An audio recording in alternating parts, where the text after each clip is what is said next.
Hi everyone, welcome to our lesson on prepositions of time.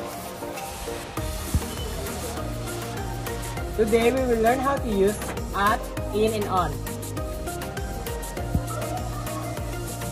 Let's start with some activities and examples to make it fun.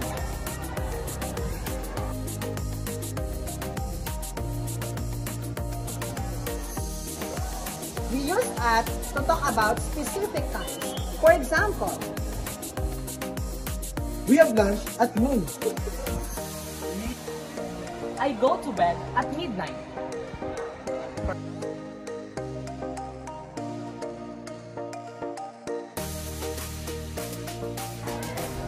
We use in for longer periods of time. For example, I jog in the morning.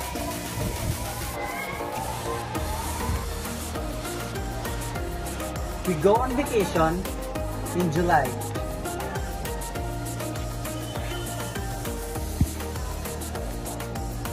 I graduated in 2022.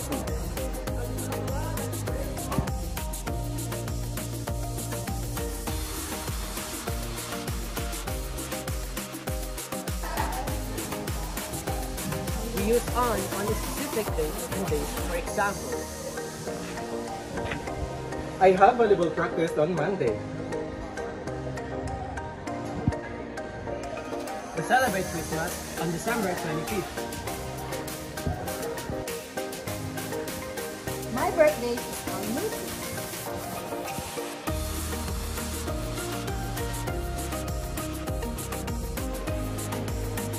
Okay, so now let's have a quiz. Let's see what you have learned.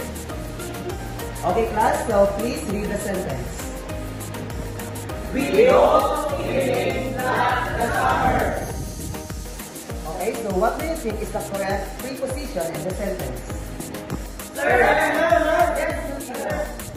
The correct position is in. Okay, very good. Okay, next sentence, please read.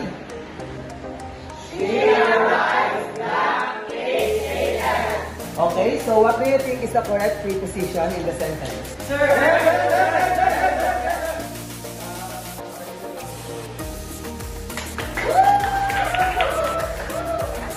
Okay, so next sentence, please read.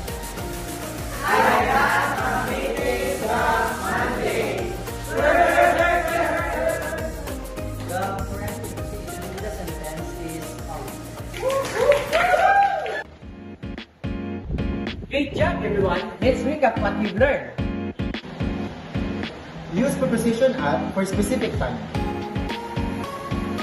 Use in for longer periods like months, years, and parts of the day. Use preposition on for specific days and dates.